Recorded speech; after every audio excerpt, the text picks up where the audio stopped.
Hey guys, Alex from 7th Hour Films back again with Kaguya-Sama Love is War Ultra Romantic. Last time around, Kaguya's impossible demand, a cowrie a swallow gave birth to, part 1.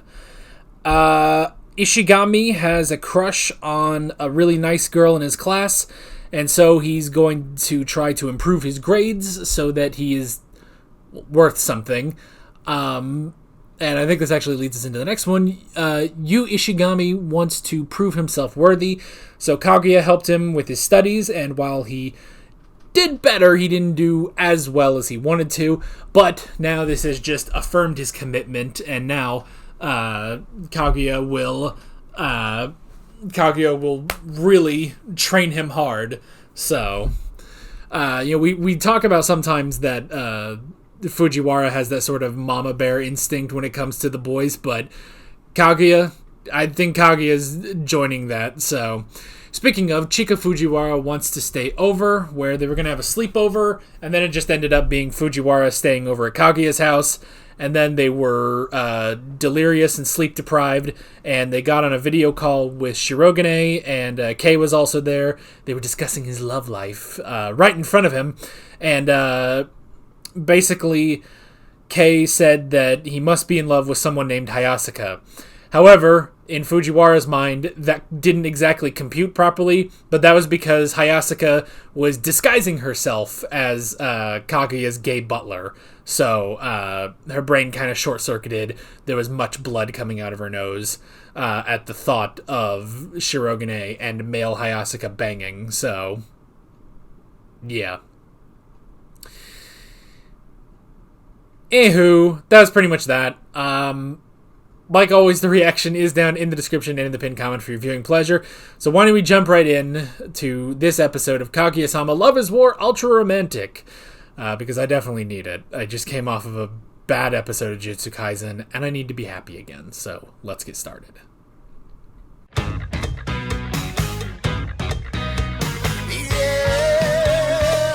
Yeah. I'm exhausted. That was nice. That was nice, though.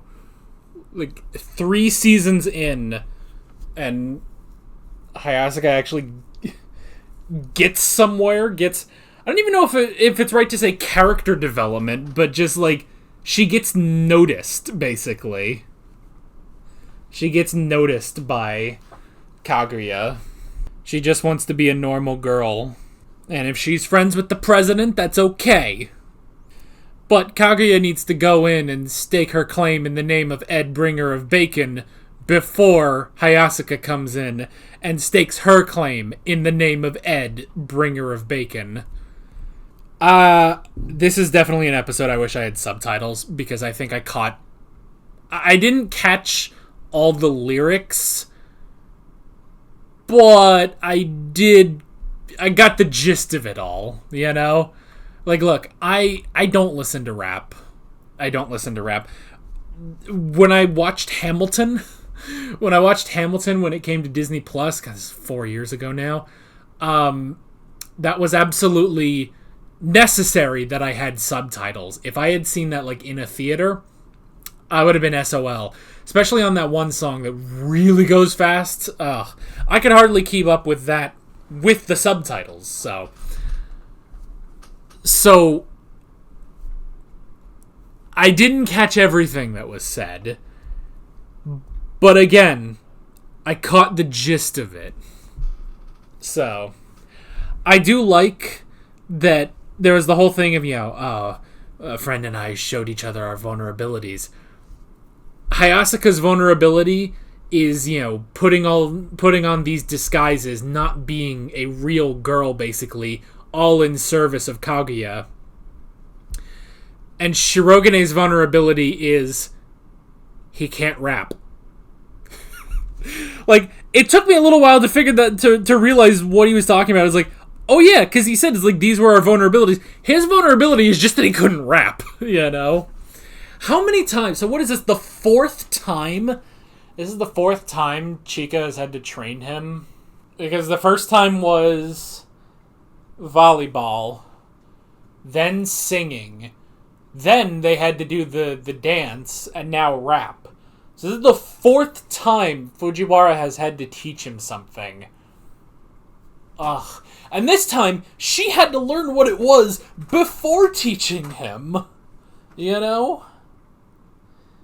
Meanwhile, Kaguya is just a prodigy. Kaguya just mastered rap easily, apparently. And of course, I mean, Hayasaka, obviously...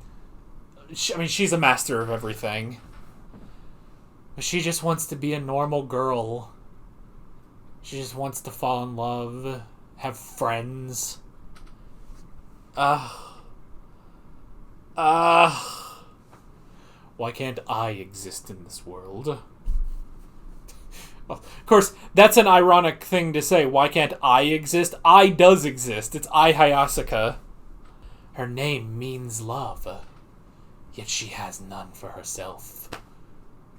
I don't know if that's intentional or if I just pulled that right out of my ass, so... But I like how she put it. There's like one of the few things I did catch, with her. She wants to be a normal person. It's like she puts on all these masks. She basically becomes a Hydra just to, keep Kaguya happy. Basically, it's like because she has to be Hayasaka the maid and Hayasaka the butler because of Chika, and Hayasaka, the schoolgirl for Shirogane. And Hayasaka, the other maid for the British maid for him, and there's Hayasaka, the school, the Shuchin Academy girl, the one that she puts on for her friends and stuff. It's like Hayasaka has so many masks, and it's like where, like I remember I saw a compilation actually of like. Every time Hayasaka is in happy mode, it's 2 minutes long. Now, granted, this only covered the first 2 seasons. It did not cover season 3, so don't worry, I've not spoiled on anything. But genuinely, most of those moments were fake. Those are not actual happy moments with Hayasaka. There's only like one that was legitimate, and that's when she was getting excited looking at the new phones and stuff. Like, that's legitimately like the only moment where Hayasaka has just been a normal happy girl. And I was kind of hoping that like during her rap that like the wig would come off and Fujiwara would see, it's like, oh yeah, this is one of the disguises, Like, I was kind of hoping, like, all that would come off. Well, not all of that. I mean, like, yes, it would be nice, but, like, not her, but, like, I mean, just the wig, not, like, all of her clothes. Anyway, I'm digging myself into a hole. Anyway. But I was hoping, like, the disguise... namely, would come off so that, she could just be her. Like, yes, she's still assistant to Kaguya Shinomiya, but she's just a normal girl now, And it's such an interesting thing, too, It's such an interesting thing. Like, and just the fact that, after she got the call, she was just like, well, I seem to have landed a date with the president. How about that? It's just like, how long has it been? 3 seasons!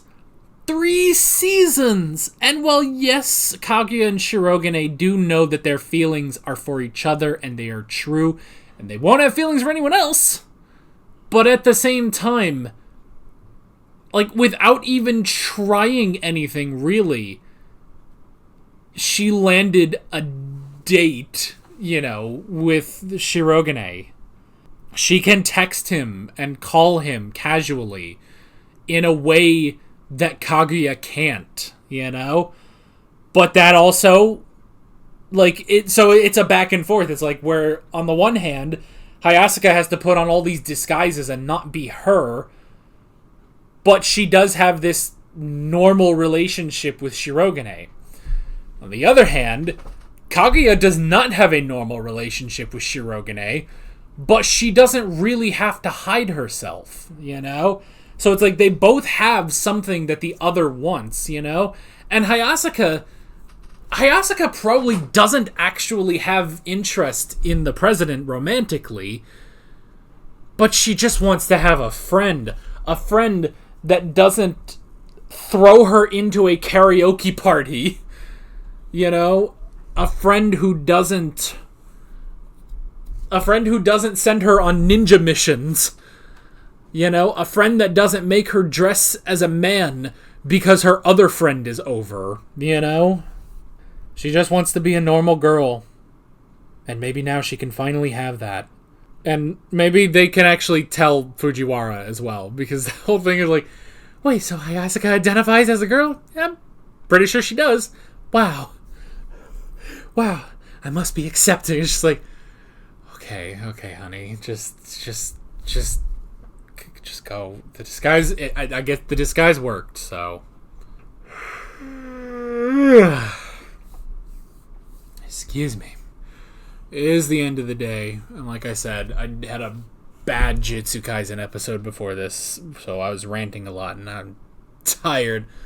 But again, this show makes me happy, And other shows, I'm not saying like this is the only show that makes me happy. House of the Dragon makes me happy. Vinland Saga really makes me happy. We're watching through Modern Doctor Who right now. That makes me happy. But this show, more than it, like, first thing this show does is make me happy. And I really enjoy that. It's one of those things where it's like, I feel like a few years ago I wouldn't have watched something like this, Because, I don't know, I feel like I used to watch serious shows, and I put that in quotes because it's not like this show can't get serious. I mean, yes, there was the whole thing of, underlying all of this with a rap battle, but the stuff about Hayasaka and her feelings is all serious, It's all legit and that's all serious, but like, I don't know. After watching shit like Attack on Titan and stuff like that, it's like, I'm now at an age where it's like, you know what? I want to watch things that make me happy. And this makes me happy. Now, Vinland Saga I also watch. That makes me happy, but it is very similar to Attack on Titan, where it's like, this shit gets dark really fast. But it's so good that I like it, And Attack on Titan was good for 3 seasons. So, I mean, but that's the thing. It's like, just watching this show, it's like, man, this show just makes me happy. And I really appreciate that. And I am kind of glad, like, I made the joke in the third segment of like, and now for something completely different. But at the same time, I like that we did have that just as a cool down period, because the stuff with Hayasaka was intense, And it was also goofy because it was a rap battle, but at the same time, it's like, that was really intense, her actually saying her real feelings, saying how she feels about her job, her relationships, or lack thereof, like what she really wants out of life. All of that is serious. And then Maki Shijo shows up and we get a little goofiness. And even that still had some seriousness, The whole thing of, don't wait or it'll be too late, And that is something that the two of them have to deal with, The two of them have to deal with that, where it's like, they thought about, I like how they thought about, what if Kaguya went after Ishigami's nipples, What if Shirogane went after, girl, I don't remember her name. It'll take me a little bit before I get her name down, so that's the thing. It's like with that, it's like, they both are now kind of like, I gotta do something. I gotta secure this. I gotta make sure that, yeah, we don't end up like Maki, because Maki, at this point, she has to let it go. She has to let it go, and that's gonna hurt. It hurts to let that go, but she's gotta do it, But I like that little moment where she says, don't end up like me. I don't want you two to end up like me. But at the very least, the three of them can talk about it, And hey, the two of them have a new friend. Like, that's great. I mean, Kaguya is a little concerned, new female friend, but still, it's like, they made a new friend. Isn't that great? So that's the thing, man. The show just makes me happy. And I really appreciate that, I really appreciate that about this show. And I'm going to be kind of sad when this is over, I gotta admit. But I hope I'm able to find another show that makes me this happy. Because this is fun. It has its serious moments, but even still, its serious moments will still leave you with a smile on your face. So yeah, that's it. That is the end of this episode. Always be sure to share your true feelings, whether through the spoken word or mom's spaghetti. With all of that being said, I'm Alex from 7th Hour Films, and I will see you guys next time. Take care. Alright guys, thanks for watching this video. There's a bunch of links on screen if you want to go click around any of those. There's a playlist with all of my Kaguya-Sama reactions, as well as another video you can go click on if you want. There's also a subscribe button and a Patreon button on screen, as well as other links in the description if you want to go check out any of those. See you guys later.